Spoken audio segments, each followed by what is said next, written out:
nos has dado como hijos e hijas, para que podamos comprender el valor y la importancia que tenemos para vos, y que de acuerdo a eso podamos ser coherentes y podamos vivir conforme a eso.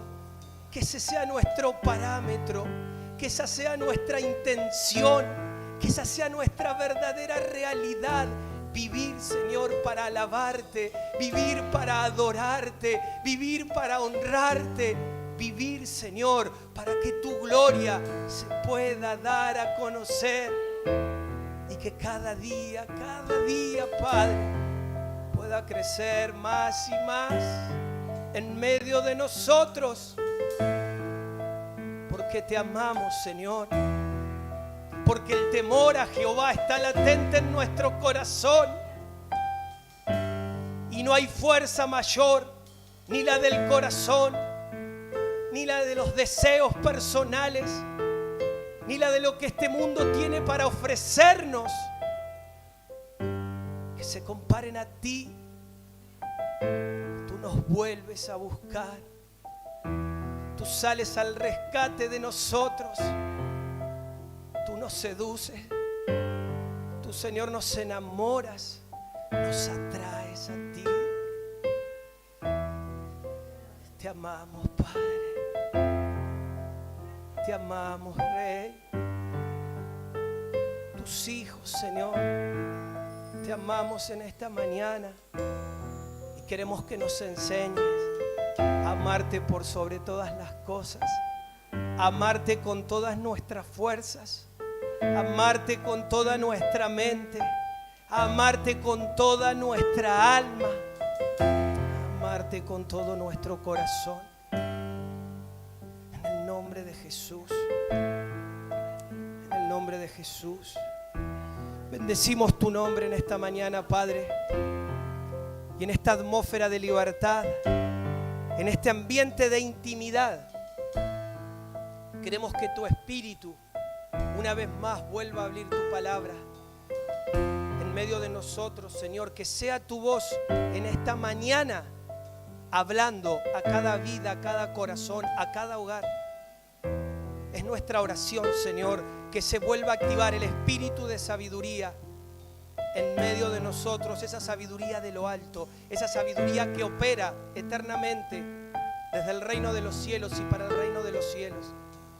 Y que aún, Señor, la tierra de nuestro corazón pueda estar preparada para recibir, Señor, la semilla que vos hoy querés depositar en nosotros. Te bendecimos, Señor, y te damos gracias en esta mañana.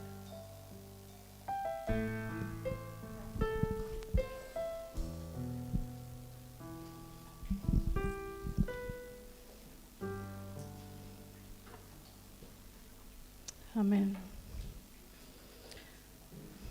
Precioso momento el estar en la presencia del Padre, poder decirle todas las cosas que sentimos por Él. Lo agradecidos que estamos, ¿no? Por darnos de su vida. Cada momento de adoración es una oportunidad para entregarle todo lo que tenemos y decirle, sí, todo lo que en nuestro corazón hay. Bueno, buenos días. Preguntarán qué hace Yasmín acá. Yo pregunto lo mismo. ¿Qué hago yo acá? Para los que no saben, es mi primera vez predicando, así que ténganme paciencia. Pero bueno, vengo a entregarles un mensaje y vengo a recibir un mensaje. Me puse a pensar en este tiempo cómo se ha llenado nuestra vida de mensajes, ¿no? Creo que la mayoría tiene un celular y es característico ver cómo día a día recibimos cantidad de mensajes o enviamos mensajes. A veces recibimos mensajes no tan buenos, a veces mensajes con buenas noticias, a veces antes de hacer algo también enviamos mensajes, ¿sí? Estamos invadidos de mensajes. Pero hoy les quiero hablar de 7 mensajes en especial. El título es Tienes un mensaje, pero le voy a hablar de 7 mensajes que se convierten en uno a la vez, ¿no? En tiempos de incertidumbre como los que estamos viviendo, tiempos complicados, tiempos difíciles, está bueno recibir mensajes que nos digan cómo seguir, qué hacer, ¿sí? Porque hoy en día, si hay algo que se ha soltado en la ciudad, en el país y aún en el mundo, es la incertidumbre, ¿sí? De no saber qué va a pasar, de no saber para dónde vamos a ir, qué es lo que va a suceder. Pero bueno, tengo buenas noticias para ustedes, para mí, y el Padre esto también sabía que iba a pasar y nos dejó 7 mensajes. Espero que durante el transcurso de este mensaje sigamos con esa emoción. No, vamos a seguir con esa emoción. Vamos a seguir. Hay mensajes, estos 7 mensajes, hay mensajes re buenos, hay mensajes que por ahí van a molestar un poquito, pero ustedes siempre tengan en mente esto, que es un mensaje para decirnos qué hacer en estos tiempos de incertidumbre, ¿sí? Tiempos difíciles que ya están en la Biblia, que sabemos que iban a venir, ¿sí? Pero lo bueno que el Señor siempre nos da la salida antes de la prueba. Si vamos a Apocalipsis, ¿sí? Los primeros capítulos, habla de estos mensajes. Pero les quiero hacer una pequeña reseña en el capítulo 1, quién es el que recibe estos 7 mensajes y cómo lo recibe, ¿sí? En el capítulo 1 está Juan, ¿sí? En la isla de Patmos, dice que está por causa de la palabra de Dios. Supongo que fue a predicar, supongo que fue a entregar un mensaje, ¿sí? Él se encontraba en la isla de Patmos y dice que estaba un día, ¿sí? Y la palabra dice que estaba en el día consagrado al Señor. Esos son perlitas que les voy dejando. El día consagrado al Señor es el sábado, ¿sí? Y el sábado Juan recibe una visita, yo creo, inesperada. Dice que estaba en el Espíritu. Yo creo que no es que estaba en trance, sino que estaba meditando en Él, ¿no? Eso es estar en el Espíritu, meditando en el Señor. Un sábado meditando en el Señor y Él recibe una visita que creo yo que no se la esperaba. Se encuentra con el Cristo glorificado, ¿sí? Si ustedes van, no se los voy a leer, pero si ustedes van a Apocalipsis 1, a partir del versículo 9, empieza a describir toda esta situación que les digo y describe el Cristo glorificado que se encuentra. No debe haber sido fácil para Juan encontrarse con esta imagen, ¿no? Gloriosa de Cristo. Pero ahí Cristo le dice, escribe lo que ves en un rollo y envíalo a las 7 iglesias. Y ahí vienen los 7 mensajes que vengo a traerles, ¿sí? Le escribe a las 7 iglesias. Creo yo que en el mundo había más iglesias, pero estas 7 iglesias eran características o eran significantes, ¿sí? Perdón. Por eso las nombra a las 7, ¿sí? Y es acá donde vamos a empezar a meternos. Ustedes dirán, eran mensajes para iglesias antiguas, pero no, ¿sí? Todo lo que está escrito en la Biblia está especificado por algo, porque realmente tiene que perpetuarse en el tiempo, porque nos sirve para estos tiempos, ¿sí? Ustedes tomen esto como si Cristo le dijo a Juan, Juan, toma nota de lo que vas a escuchar y dáselo a la iglesia que está en Olavarría, ¿sí? Para que tengan en cuenta estas cositas para salir triunfantes, para salir aprobados, ¿sí? Porque estoy ansioso por encontrarme con ellos, pero antes deben tener en cuenta ciertas cositas antes de que yo regrese, ¿sí? Esto es lo que Cristo le está diciendo a la iglesia. Vamos con el mensaje de Éfeso, ¿sí? No vamos a leer todo porque es muchísimo, pero sí versículos. Apocalipsis 2 al 6. Cristo le dice a la iglesia que estaba en Éfeso, dice, yo conozco tus obras, tu fatiga y tu perseverancia, y que no puedes soportar a los malos, y has sometido a prueba a los que se dicen ser apóstoles y no lo son, y lo has llamado mentirosos. Tienes perseverancia y has sufrido por mi nombre, y no has desmayado. Pero tengo esto contra ti, que has dejado tu primer amor. Recuerda, por tanto, de dónde has caído y arrepiéntete, y haz las obras que hiciste al principio. Si no, vendré a ti y te quitaré tu candelabro de su lugar, si no te arrepientes. Acá vemos una iglesia que estaba en la ciudad de Éfeso, ¿sí? Que el Señor le dice que conoce sus obras, que conoce que su fatiga, ¿sí? Pero que es perseverante, pero que tiene algo contra ellos, que es que perdió el primer amor, ¿sí? ¿Qué es el primer amor? El primer amor lo vemos en Lucas 10:27. Respondiendo, él dijo: amarás al Señor tu Dios con todo tu corazón, con toda tu alma y con toda tu fuerza y con toda tu mente, y a tu prójimo como a ti mismo. Muchas veces, pensando en el primer amor, pensamos en que perdimos ese tiempo de romance o de enamoramiento que tuvimos cuando recién llegamos a Cristo, ¿sí? Pero creo yo que es una partecita nada más de ese primer amor, porque acá habla de amor a 3 personas. Primeramente a Cristo, segundo al prójimo y tercero a nosotros mismos, ¿sí? Ahora, el amar a estas 3 personas en el orden correcto, como lo nombra Lucas, es amar en unidad, ¿sí? A ver, ¿por qué esta ciudad, esta iglesia de Éfeso perdió el primer amor? Tanto enfocarse en el duro trabajo y en las obras, ¿sí? que ellos tenían, se volvió una iglesia activista, pero fría, ¿sí? Y esto sucede cuando lo que hacemos se vuelve más importante por quién lo hacemos. Esta iglesia sí tenía mucho discernimiento para no dejar entrar el error, ¿sí? a la iglesia, al cuerpo, a los impostores, por así decirlo, de la iglesia, pero eso se les volvió una trampa para ellos, porque amaron más eso que las personas, ¿sí? ¿Les suena conocido un poquito esto?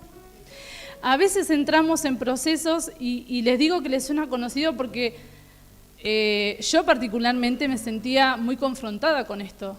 Digo, nos ponemos recelosos y tensos para no entrar en errores o no dejar entrar, por así decir, al enemigo a la iglesia, que entramos a amar más eso, más esa actividad que a las propias personas o a la propia persona que es Cristo, ¿sí? Nos enfocamos más en la tiniebla que en el reino de Dios. Entonces, esto le pasó a esta iglesia, se volvieron desconfiados, recelosos, y comenzaron ellos a separar el trigo de la cizaña.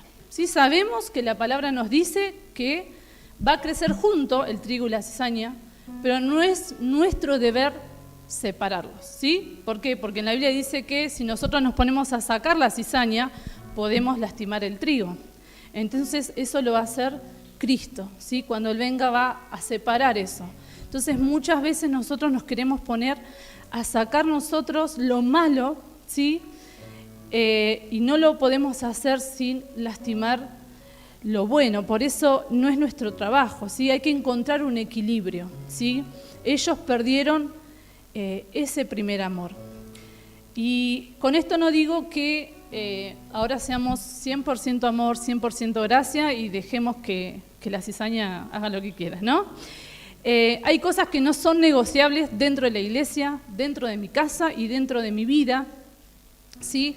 Pero la cuestión que, lo que acá le estaba diciendo Cristo a esta iglesia, que cuando inclinamos más la balanza a estar afanosos de no dejar entrar el error a la iglesia, a mi casa, a mi vida, estamos corriendo serio peligro de perder el primer amor, ¿sí? No solo hacia el Señor, sino a mi prójimo, a mi hermano, a mi familia, ¿sí? Y también a mí. ¿Por qué? Porque muchas veces intentamos perseguir diseños, ¿sí? Entendemos que hay cosas que tienen que ser de una forma y nos ponemos recelosos de eso, persiguiendo ese diseño, ponemos expectativas de querer que las cosas sucedan de una u otra forma y al no cumplirlas, ahí entra el enemigo con la condena, con la culpa, ¿sí? Entramos a mirar mal a nuestro hermano, a nuestro esposo, a nuestro hijo, a nuestra esposa, ¿sí? Y ahí es donde empieza a perderse el primer amor.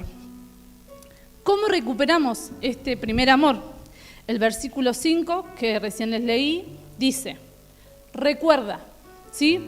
Recordar es activar esos recuerdos que nos hacen revivir la experiencia, ¿sí? Si yo les digo ahora en este momento que evoquen ese recuerdo cuando sintieron en algún momento sintieron al Señor cerca, que lo tenían ahí, que le hablaba, ese momento de enamoramiento, ¿sí? Ustedes hacen recuerdo y empiezan como a vivir esa situación, ¿sí? Porque eso es lo que hace el recuerdo. Entonces, acá le dice, recuerda dónde has caído. ¿Pero por qué le dice, recuerda dónde has caído? Porque cuando hubo un tiempo de caída, también hubo un tiempo de elevación en amor al Padre, ¿sí? Entonces, muchas veces los tiempos más hermosos que vivimos con el Señor fueron antes de una caída fea, ¿sí? O de un momento en que dijimos, tocamos fondo. Sí, por eso acá le dice, recuerda dónde has caído, porque de donde vos caíste, vos te elevaste en amor hacia el Padre, ¿sí?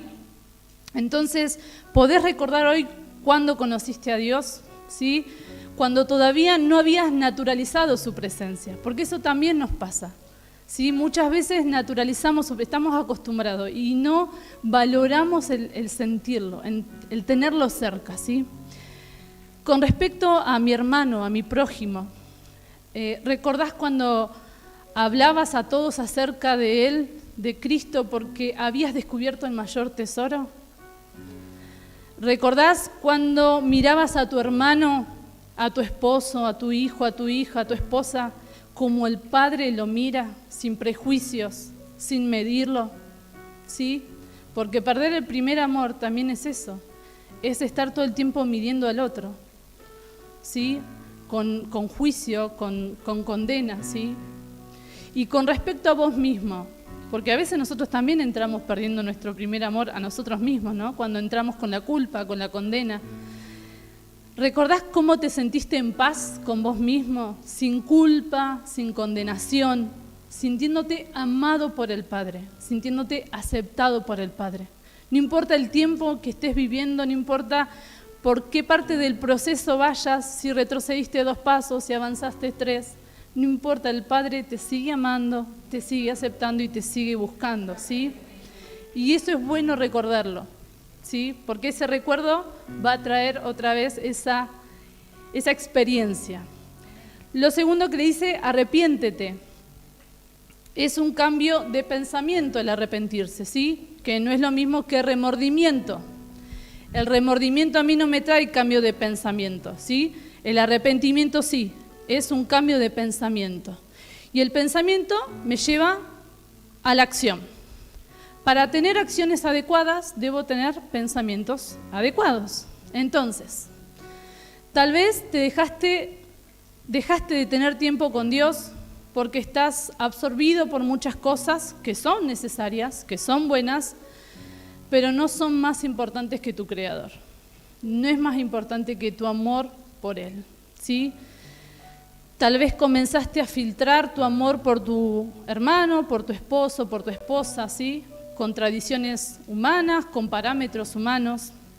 Hoy es un buen día para volver a amar sin prejuicios, como decíamos recién, dando la otra mejilla, sin reservas. Y lo otro que le dice, vuelve a practicar las obras del principio, ¿sí? Entonces, recuerda, arrepiéntate y vuelve a practicar las obras del principio.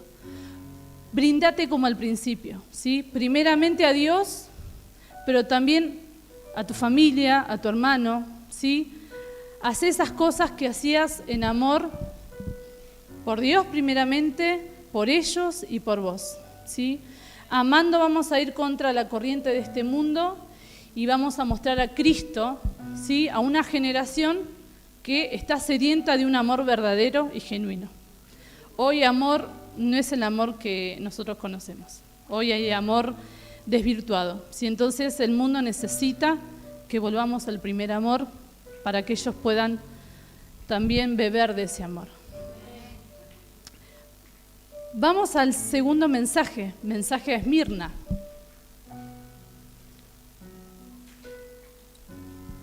En Apocalipsis 2:10 dice: no temas lo que estás por sufrir. He aquí, el diablo echará a algunos de vosotros en la cárcel para que seáis probados, y tendréis tribulación por 10 días. Sé fiel hasta la muerte, y yo te daré la corona de la vida. Y acá viene el mensaje que no nos gusta tanto, ¿sí? No temas lo que estás por sufrir. Ya le está diciendo que va a haber sufrimiento, ¿sí? Y hay una idea dando vuelta, que los cristianos tenemos la vida asegurada, una vida terrenal de felicidad, ¿sí? Satisfacción, libre de dolores. Pare de sufrir, no sé si le suena, pero eso jamás fue prometido por Dios, ¿sí? Si bien Dios nos promete una vida abundante, una vida plena, pero también, dice en Juan 16, en el mundo tendréis aflicción. En Mateo 5:11 dice: bienaventurados sois cuando por mi causa os persigan y digan toda clase de mal contra vosotros. ¿Sí? Hay varios mensajes en donde el Señor nos alerta a decir: tengan cuidado, que va a haber sufrimiento, ¿sí? Ahora, esto no es una apología al sufrimiento ni masoquismo, ¿sí? Esta no es la idea de este mensaje, sino saber algunas cositas de esta advertencia. Si vamos a lo que es sufrimiento, sabemos que hay dos tipos de sufrimientos. Uno causado por el pecado y malas decisiones, que sabemos qué pasa, tomamos malas decisiones, tenemos malos resultados, ¿sí? Ahí hay un sufrimiento. Y otro sufrimiento es el sufrimiento por seguir y obedecer a Cristo, ¿sí? A ver, el Padre no se goza en vernos sufrir, ¿sí? Porque Él sigue siendo Padre. O sea, a ustedes como padres no les gusta ver sufrir a sus hijos, ¿no? Pero a veces saben que es necesario, ¿para qué? Para que ellos puedan crecer, para que ellos puedan aprender. Entonces, el sufrimiento es inevitable, porque nadamos contra la corriente, ¿sí?, de este mundo, y es inevitable que va a haber un choque. Pero cada choque nos hace más fuertes, más sabios y más maduros, ¿sí? Cada prueba que pasamos es una oportunidad de conocer más a nuestro Padre y crecer en fe, viéndole cómo Él actúa a nuestro favor. Porque en esos tiempos de sufrimiento es donde más vemos la mano del Señor, ¿o no? Está re bueno ver la mano del Señor en el sufrimiento ajeno, ¿sí? Que vos decís: oh, me llena de fe, pero otra cosa es vivirlo desde adentro de la situación, ¿no? Pero el dolor es parte de la vida, ¿sí? En algún momento vamos a perder algo, vamos a perder a alguien, eso es inevitable. Vamos a tener frustraciones, vamos a ser incomprendidos, vamos a ser malentendidos, ¿sí? Nos van a atacar o nos van a despreciar, esas cosas van a pasar. Pero ahora pensémoslo así. Si nosotros nos ponemos a entrenar, ¿sí?, para correr una carrera de 30 kilómetros, ¿sí? Acá mi amiga me va a entender. Y luego se nos pide hacer una carrera de 10 kilómetros, ¿sí? Pero yo entrené para 30, ¿sí? Me va a sobrar resistencia, ¿no? Voy a llegar bien a esa carrera de 10. ¿Por qué? Porque entrené para 30. Ahora, si entrenamos para correr una carrera de 2 kilómetros, ¿sí?, pero tenemos que correr una carrera de 10, no vamos a llegar. Por más que le pongamos voluntad, no vamos a llegar. Bueno, ¿a qué voy con esto? Si nos preparamos para entregarlo absolutamente todo por Cristo, no sufriremos tanto perder algo. Porque en nuestro corazón ya lo habíamos entregado todo en el altar, ¿sí? Entonces, eso es lo mismo que la carrera. Si yo ya sé que tengo una carrera de 30 kilómetros, voy a entrenar para eso, Entonces, si tengo que correr 10, voy a estar sobrado. Entonces, con esto, si nosotros entregamos todo a Cristo, ¿sí? Todo, absolutamente todo. Damos todo por perdido. Cuando nos toque perder algo, no va a ser tanto el golpe, porque ya habíamos sacrificado todo en el altar, ¿sí? Entonces, a esto le habla Cristo a esta iglesia. Va a haber gente que el diablo la va a zarandear, va a haber gente que va a sufrir un poco más, pero si entregan todo por Cristo, va a ser diferente el resultado.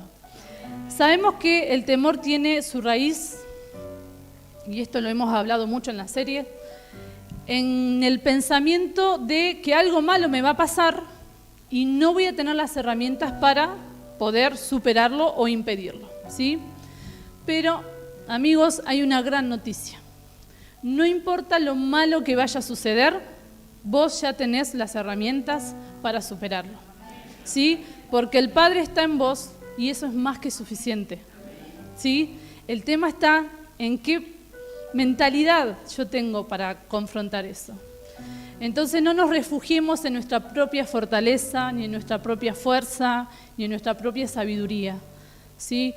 Vamos a hacer eso cuando tenemos a la torre fuerte al lado nuestro. Vamos a hacer eso cuando tenemos al que cobija bajo sus alas como pollitos, ¿sí? Él es nuestro refugio. Dejémonos abrazar por el Consolador, ¿sí? Mensaje a Pérgamo.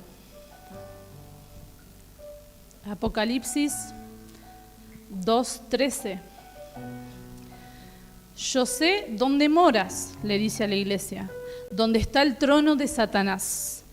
Guardas fielmente mi nombre y no has negado mi fe, aún en los días de Antipas, mi testigo, mi siervo fiel, que fue muerto entre vosotros, donde mora Satanás.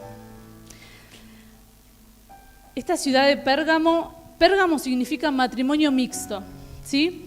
Muchas de las cosas físicas o las características de un lugar nos dicen mucho de lo espiritual, ¿sí? Entonces presten atención también a esto. Pérgamo significa matrimonio mixto, ¿sí? Esta ciudad contaba o era muy conocida porque tenía muchos templos de adoración a dioses y a emperadores, ¿sí? Había mucha idolatría. Y ahí la gente era obligada a ofrecer incienso, ¿sí? En esos altares a cambio de permanecer con vida. Así que imagínense qué difícil era ser cristiano en esa ciudad, ¿sí? Imagínense. Uno de los templos era a Zeus y se ubicaba en una saliente de una roca que tenía forma de un inmenso trono, ¿sí? Por eso que le dice que ellos estaban en el trono de Satanás, ¿sí? La parte física de esa ciudad ya le decía a la parte espiritual lo que estaba pasando ahí. Entonces, estos cristianos eran perseguidos, ¿sí? En medio de un lugar tan peligroso, sufriendo las peores circunstancias, ¿sí? Ellos se mantuvieron fieles y valientes, ¿sí? Eso lo dice la palabra. Entonces, no era inconveniente que ellos vivieran en un lugar donde Satanás tenía su trono. Ese no era el problema. Entonces, ¿cuál era el llamado de atención que le hace Cristo a esta iglesia? Lo vemos en Apocalipsis 2, versículo 14 y 15. Pero tengo unas pocas cosas contra ti, porque tienes ahí a los que mantienen la doctrina de Balaam, que enseñaba a Balac a poner tropiezo ante los hijos de Israel, a comer cosas sacrificadas a los ídolos y a cometer actos de inmoralidad. Así tú también tienes algunos que de la misma manera mantienen la doctrina de los nicolaitas. Acá Cristo le dice, tengo unas pocas cosas contra ti. No dice que sean pequeñas, dicen que son pocas, pero son importantes, ¿sí? Tienes a los que retienen la doctrina. No solo había una inacción, ¿sí?, de estas doctrinas, de estas cosas que querían meter de los dioses y esta idolatría, sino que se había infiltrado en la iglesia, ¿sí?, personas que enseñaban sus prácticas perversas, ¿sí? En otras palabras, trataban de persuadir a los cristianos de que no había nada malo en adaptarse prudentemente al mundo. Y acá vemos una de las estrategias más empleadas de la tiniebla, así que es mezclarse desde adentro de la iglesia, ¿sí? Es la forma más efectiva de debilitar el cuerpo de Cristo. Ahora, no era peligroso lo externo. Todos los templos que había, el trono de Satanás, no era peligroso eso. Era porque los de Pérgamo eran fieles, dice, pero estas personas podían vivir en el infierno mismo mientras estuvieran firmes por dentro, ¿sí? El problema no estaba en lo externo, sino en el corazón de la iglesia. Es que nada puede afectar externamente una iglesia que interiormente está fuerte. Aún vivir donde Satanás tenga su trono, ¿sí? Entonces, hoy vemos cómo la maldad aumenta así. Hoy vemos cosas que no podemos creer. Escuchamos cosas que no podemos creer. Y vos decís, ¿qué está pasando? Ahora, todas esas cosas no nos pueden afectar si tenemos una iglesia fuerte en las convicciones y en las doctrinas del Padre, ¿sí? A veces estamos tan enfocados en protegernos de lo externo que bajamos la guardia con respecto a las doctrinas que abrazamos, ¿sí? Y acá nos hacemos una pregunta para ver si esto que Cristo le está diciendo a esta iglesia está ocurriendo. ¿Hay alguna doctrina que estamos abrazando que sea una adaptación al mundo y sus deseos? Porque muchas veces hacemos eso. Queremos adaptar lo que el mundo ofrece, queremos tener lo que el mundo ofrece, lo adaptamos y abrazamos esa doctrina. Y ahí es donde está el problema.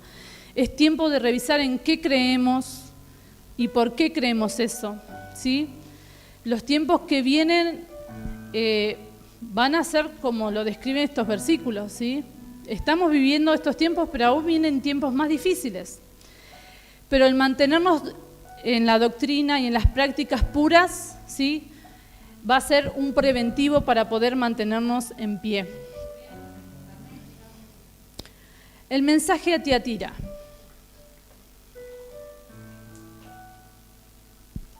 ¿Vamos bien? No quiero ir muy rápido, pero son 7 mensajes. No quiero que se haga muy largo. Mensaje a Tiatira. Apocalipsis 2, versículo 19 al 20. Y esto se va poniendo más lindo todavía. Le dice a Tiatira: yo conozco tus obras, tu amor, tu fe, tu servicio y tu perseverancia, y que tus obras recientes son mayores que las primeras. Pero tengo esto contra ti, que toleres esa mujer Jezabel, que se dice ser profetisa y enseña, y seduce a mis siervos a que cometan actos inmorales y coman cosas sacrificadas a los ídolos. Esta parte que leímos tiene dos partes. El versículo 19 habla de una iglesia activa, ¿sí? Le dice tu amor, tu fe, tu servicio, tu perseverancia, ¿sí? Estaba llena de servicio, estaba activa, de buenas obras, ¿sí? Ahora en el 20 cambia la situación. Le dice que tiene algo contra esto. Es como si nosotros nos vamos a hacer un chequeo, ¿sí?, al doctor, al médico, y nos dice, bueno, tus pulmones están bien, tu hígado está bien, tus riñones están bien, tu sistema sanguíneo está perfecto, tu parte digestiva perfecto, solo tenés un problema. Tenés un tumor maligno en el cerebro. Y eso pone en riesgo tu vida. Esto es básicamente lo que le estaba diciendo a la iglesia. Tenés esto bien, esto bien, esto bien, esto bien, pero hay algo que hace que corras peligro tu vida, ¿sí? Lo que Dios tenía contra Tiatira era poco, pero era grave, ¿sí? Entonces, si hacemos un refresquito de las iglesias que venimos viendo, en Éfeso, la iglesia odia y combate falsas doctrinas. En Pérgamo ya tiene infiltrados, ¿sí?, a los que retienen esas doctrinas. Y en Tiatira ya se le dio un lugar de autoridad, ¿sí?, ya está usurpando un lugar de autoridad. Lo que se le corrige a Tiatira es la tolerancia. Esta palabra se está usando mucho y se está bastardeando mucho hoy en día en la tolerancia, ¿no? Y no voy a entrar en ese tema porque es un tema muy delicado, pero hoy se habla mucho de intolerancia, de tolerancia. Básicamente lo que Dios está corrigiendo en esta congregación es la permisividad, ¿sí?, la pasividad que no le permite esforzarse por poner las cosas en su lugar. ¿Qué pasaba en Tiatira? Para que entiendan un poco. En Tiatira había gremios, ¿sí?, como ahora conocemos los gremios, que regulaban todo el comercio de la ciudad, ¿sí? Pero formar parte de esos gremios y de esa parte comercial de la ciudad significaba que deberían asistir a comidas rituales en los templos paganos. ¿Qué quiere decir? Una reunión de gremio, una reunión gremial, se hacía en estos templos paganos y tenían que participar sí o sí de las comidas rituales que ofrecían a los dioses, ¿sí? No integrar uno de ellos era un suicidio comercial. O sea, si vos querías ser comerciante y querías estar bien económicamente, tenías que participar sí o sí de estas reuniones. No pareciera tan grave lo que proponía esta mujer Jezabel, ¿no? No sería tan malo comer lo sacrificado a los ídolos si era con el fin de que no hubiera necesidad económica en la iglesia. Tal vez por eso mismo ellos podrían hacer tantas obras de caridad. Dice que era una iglesia muy activa en obras, en servicio, pero el tema es de dónde salía todo ese dinero, ¿sí? Y en este mismo mensaje que le hace a la iglesia, habla de que Dios tiene ojos de fuego. ¿Por qué? Porque el Padre que tiene ojos de fuego ve más profundo, ve las intenciones del corazón. Entonces, no hay amistad entre Dios y los demonios. No hay comunión entre los hijos del Padre y la tiniebla, ¿sí? Todo lo que es a media bueno es definitivamente malo. Eso es la tolerancia que tenía Tiatira, ¿sí? Las contrataciones. Y no estamos hablando acá de las personas que practican algunas cosas porque todavía no tuvieron convicción de pecado, ¿sí? Estamos hablando de respetar procesos, estamos hablando de tener amor aún en eso, ¿sí? Estamos hablando de otra cosa, de las contrataciones, ¿sí? Aquí hablamos de la enseñanza dentro de la misma congregación, dentro de la misma casa, de la misma familia. Tal vez por no parecer tan religiosos o tan estrictos o tan legalistas, o para que las personas no se vayan de la iglesia, se permiten enseñanzas que apoyan que se puede practicar lo no tan bueno. Esto es lo que estaba tratando Cristo con esta iglesia, ¿sí? Por eso digo que estos 7 mensajes es uno en realidad, porque primero el Señor nos habla del amor hacia las personas, hacia nosotros, hacia Él primeramente. Después también nos viene hablando de esto, de que tengamos cuidado, ¿sí? Entonces, encontrar este equilibrio de no dejar entrar la mezcla a nuestras vidas, no dejar entrar la mezcla a nuestras familias, a nuestras congregaciones, pero sin dejar de amar, ¿sí? Porque si corremos más la balanza a no mezclar, a sacar la contaminación, pero perdemos el primer amor, también es una exhortación que el Padre nos está dando en este día, ¿no? Por eso todos los mensajes sacamos un poquito de cada mensaje, pero que hace un mensaje equilibrado. Mensaje a Filadelfia.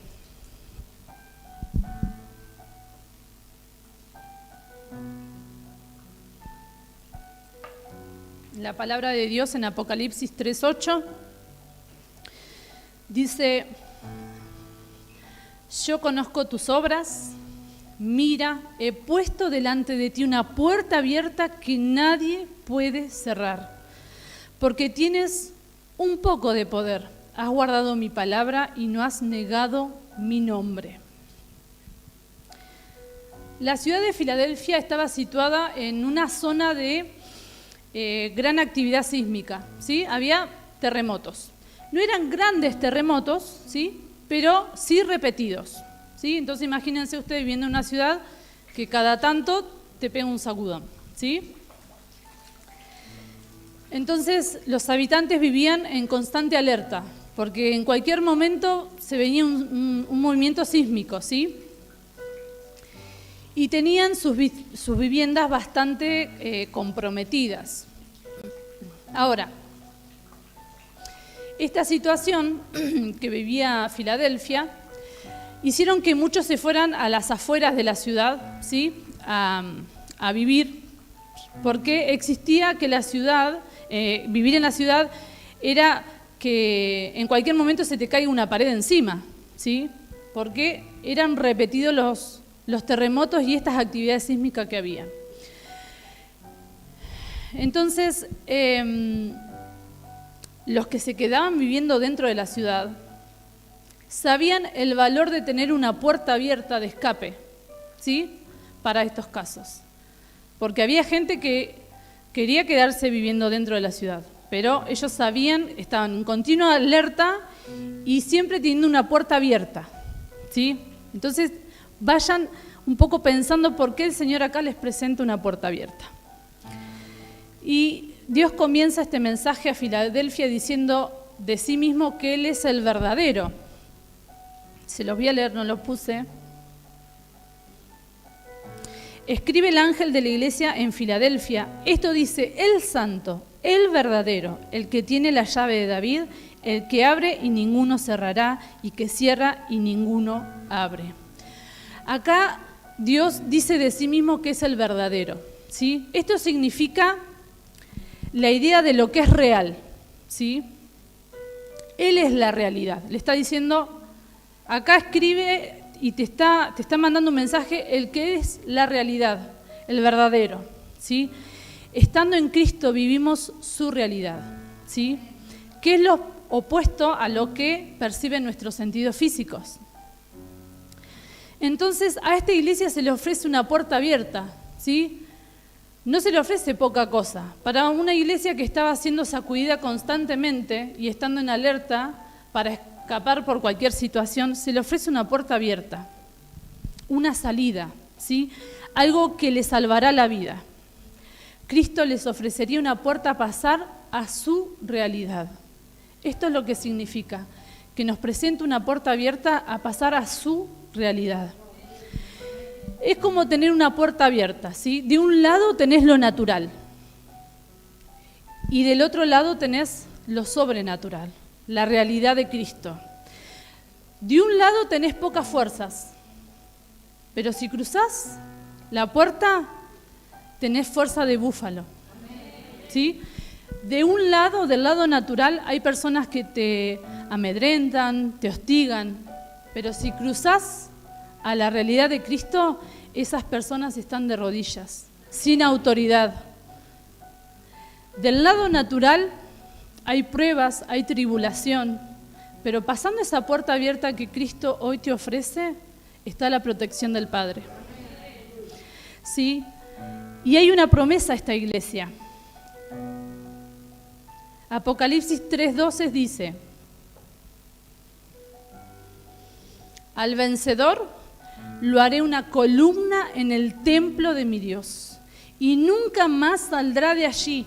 Escribiré sobre él el nombre de mi Dios y el nombre de la ciudad de mi Dios, la nueva Jerusalén, que desciende del cielo de mi Dios, y mi nombre nuevo.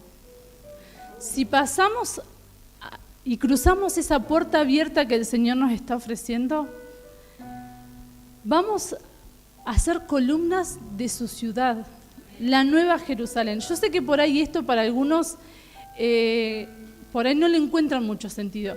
Apocalipsis habla de una ciudad que ya está en lo espiritual y que cuando Cristo venga a buscarnos, lo vamos a ver en lo terrenal, con nuestros ojos naturales. Y si vos pasás por esa puerta, pasás a lo sobrenatural. Si aunque tengas pocas fuerzas, vos pasás, vas a ser una columna que puede soportar la edificación de su ciudad, de la ciudad de Cristo en vos. ¿Sí? Esa es la puerta abierta que hoy el Padre nos está ofreciendo. Esa es la promesa. Si lográs, con las pocas fuerzas que tengas, cruzar esta puerta y comenzás a vivir la realidad celestial, serás inamovible. Y vas a poder sostener el peso de la edificación del reino en el lugar que Cristo te asigne.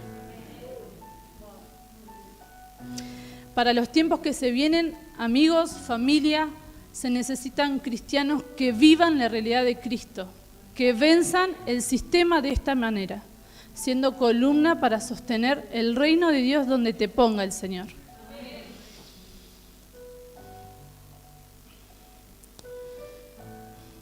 Mensaje a Sardis.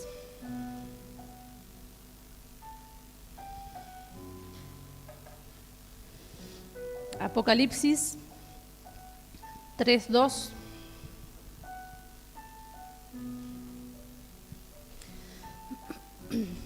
Le dice: sé vigilante y afirma las otras cosas que están para morir, porque no he hallado tus obras perfectas delante de Dios. La ciudad de Sardis había sido muy grande e importante. Característico de esta ciudad es que estaba asentada sobre una meseta. ¿Sí? Esta ciudad estaba asentada sobre una meseta. ¿Saben todos lo que es una meseta? Esta ciudad estaba ahí arriba y alrededor de esta meseta había acantilados. Estaba en una posición que no era inalcanzable por los enemigos. ¿Sí? Ustedes imagínense, ciudad en una meseta y alrededor acantilados, o sea, imposible de llegar.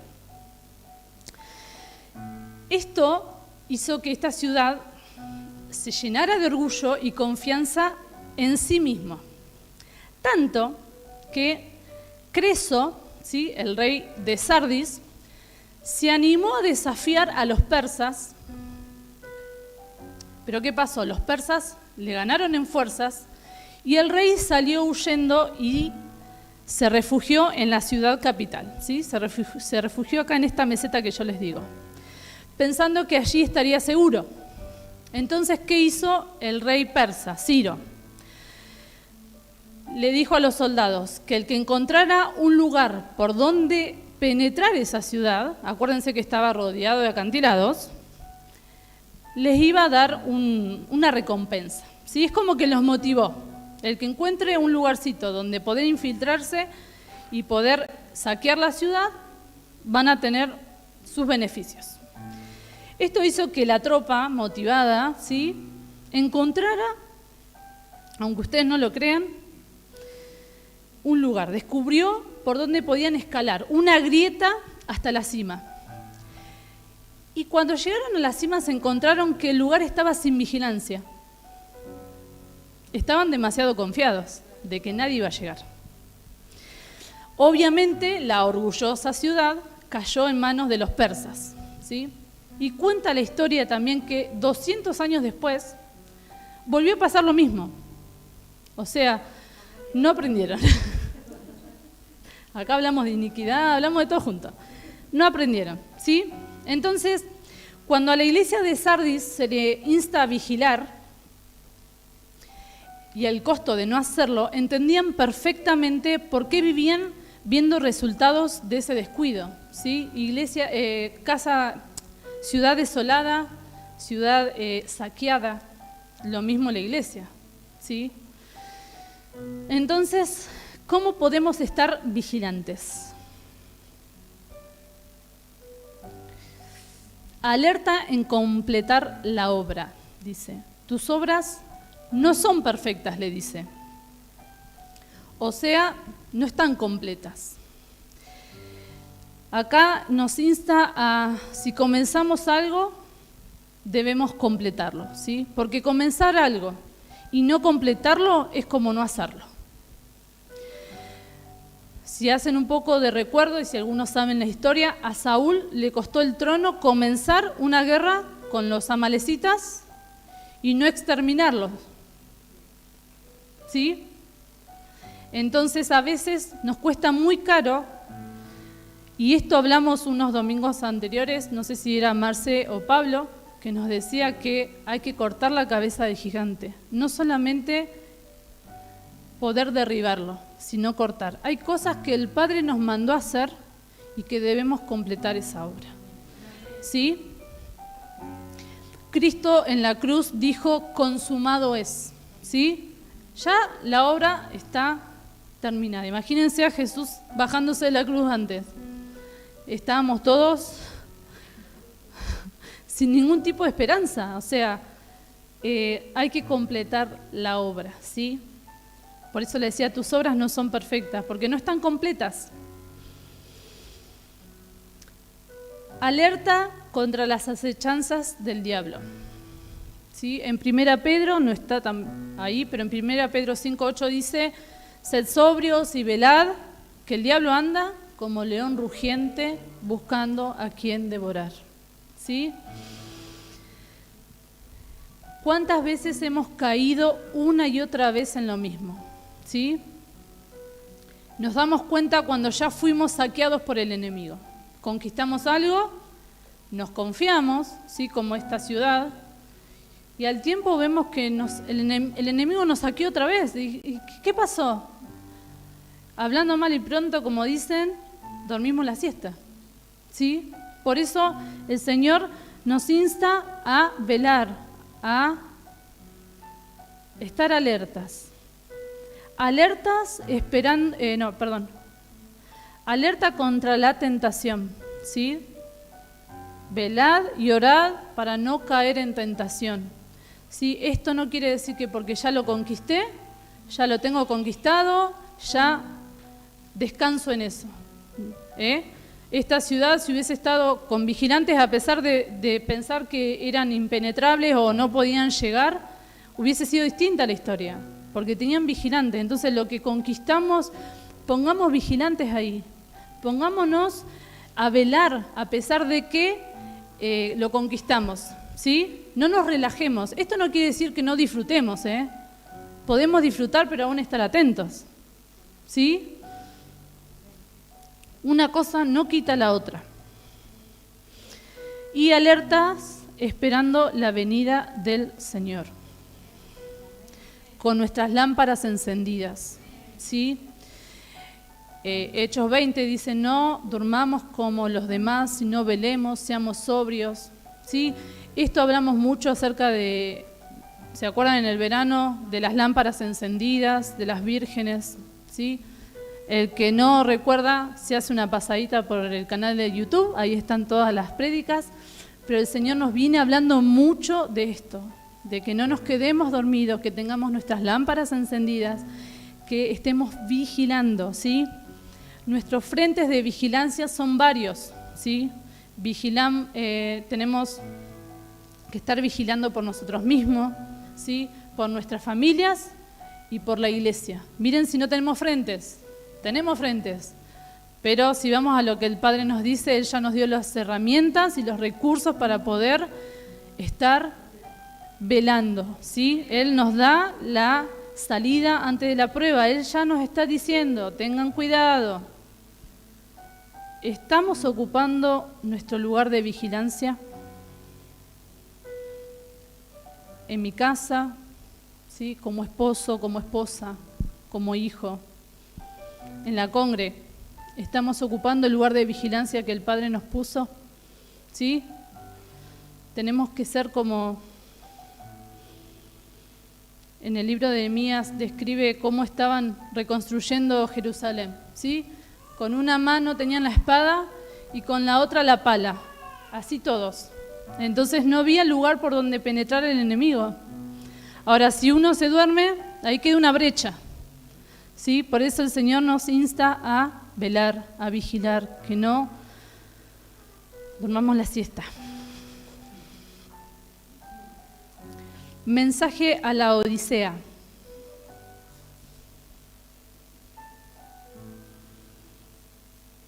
Apocalipsis 3:17. Porque dices, soy rico, me he enriquecido y de nada tengo necesidad.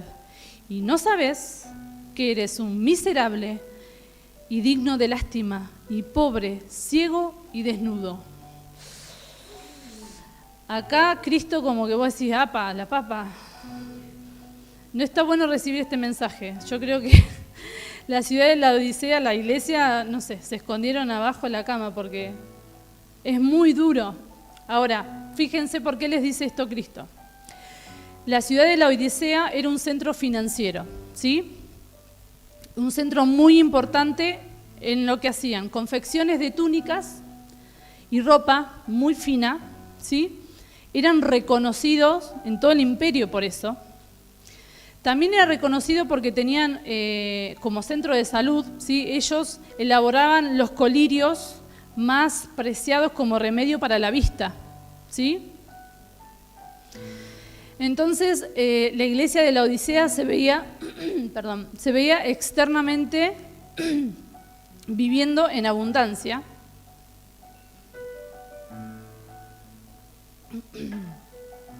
Pero para todo lo que la Odisea era motivo de orgullo natural, eran graves falencias espirituales, ¿sí? Porque le dice, miserable, digno de lástima, pobre, ciego y desnudo. Le dice ciego a una ciudad que tenía los mejores antibióticos para la vista. Y le decía desnudo a una ciudad que hacían las mejores ropas.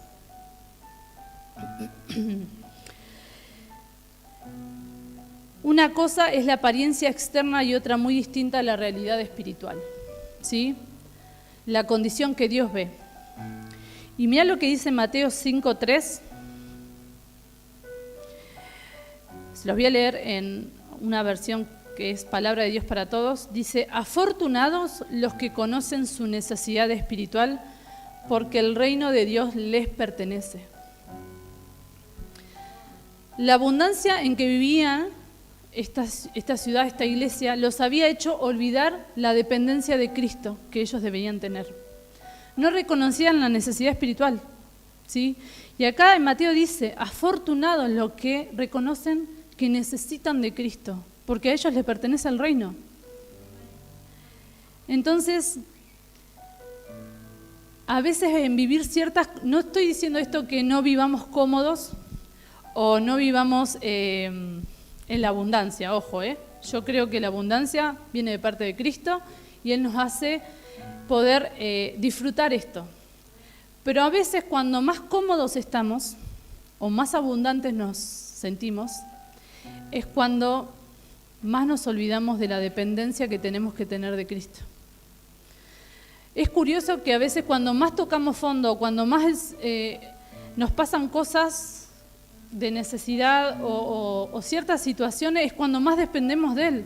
Buscamos al Señor de una forma que no lo buscamos si estuviéramos con todo equilibrado, con todo en armonía. ¿No pasa eso? Ahora, ¿el Señor quiere que pase eso? No, no quiere que pase. Él quiere que nosotros vivamos una vida plena, abundante, pero somos a veces tan cabeza dura que nos pasa que nos relajamos y entramos a acomodarnos. Encontramos un lugarcito en el sillón, calentito, estamos ahí, cómodos, y nos olvidamos de depender de Cristo, ¿sí? Eso es lo que Cristo le estaba llamando la atención a esta iglesia, ¿sí? Es un buen momento para replantearnos si no nos hemos sentido demasiado cómodos hasta el punto de dejar de depender de Él y de su infinita gracia, ¿sí? Entonces, son 7 mensajes que hace un mensaje para nosotros. ¿Por qué? Porque 7 me habla de algo completo, ¿sí?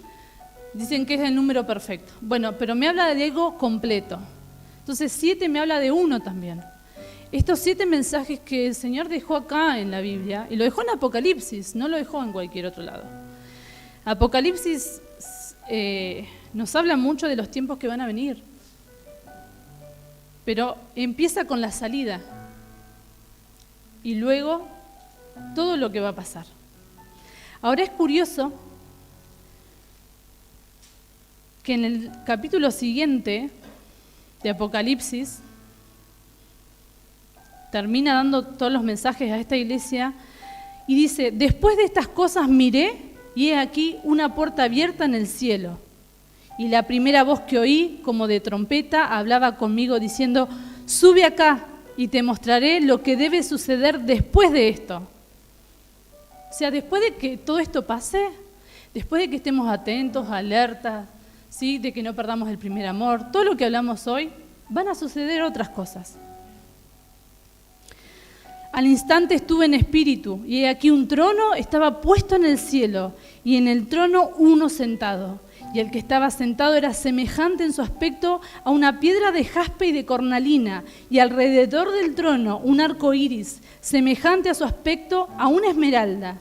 Y alrededor del trono hay 24 tronos, y sobre los tronos 24 ancianos vestidos con vestiduras blancas, y sobre sus cabezas coronas de oro. Y del trono salen relámpagos y voces y truenos, y delante del trono arden 7 lámparas de fuego, las cuales son los 7 espíritus de Dios. Y delante del trono hay como un mar de vidrio, semejante a cristal, y en medio del trono, alrededor del trono, 4 seres vivientes están llenos de ojos por delante y por detrás.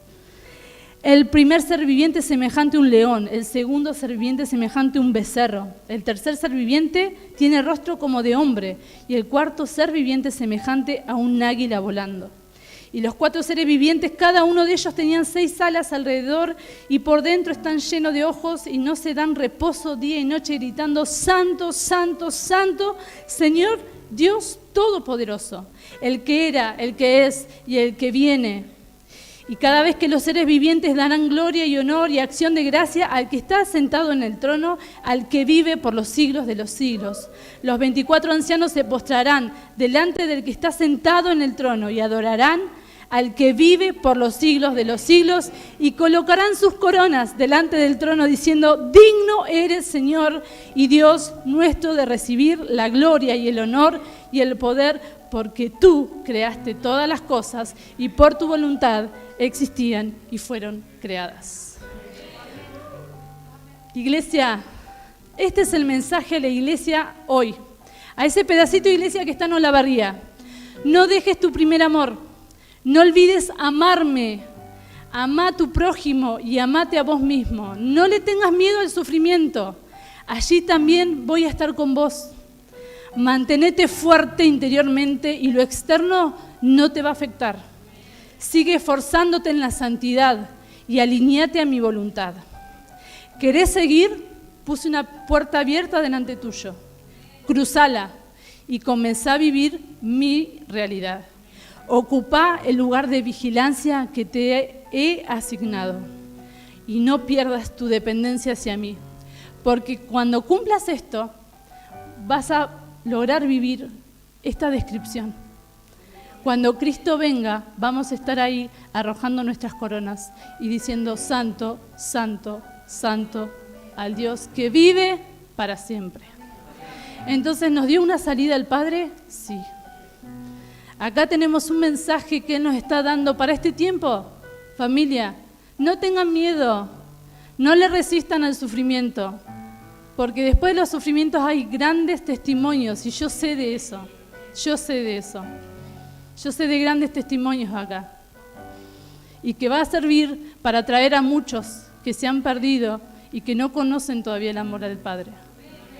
Entonces tengamos en cuenta este mensaje que hoy el Padre nos entrega, para poder resistir este tiempo y para poder ser columnas en la gran ciudad que Él tiene para esta nación, para esta ciudad y para el mundo.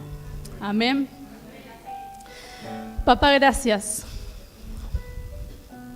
Gracias porque una vez más escuchamos tu mensaje, escuchamos tu voz, Escuchamos lo que vos tenés para decirnos, alertándonos, preparándonos, siempre, siempre dándonos la salida antes de que todo ocurra. Papá, hoy aceptamos este mensaje. Hoy tomamos de cada cosa que tu voz hoy nos exhortó, nos alineó. Padre, pero por sobre todas las cosas, volvemos a ese primer amor. Volvemos a amarte como nunca. Volvemos a ese tiempo en donde todo era fácil, todo era armonioso, todo fluía porque vivíamos un amor extraordinario con vos. Padre, no permitas que nos perdamos en eso, no permitas que caigamos en eso. Y que este amor, Padre, que hoy vos nos exhortás a volver, papá, pueda contagiar, Señor, a otros. Y pueda hacer que veamos a nuestra familia, a nuestros amigos, a nuestros hermanos, a través de esos ojos de amor, papá. Hoy queremos ser esa columna que sostiene tu edificación, papá. Hoy queremos formar parte de esa Jerusalén celestial, Señor. Te amamos, te bendecimos y te agradecemos una vez más por darnos la salida antes de la prueba, papá.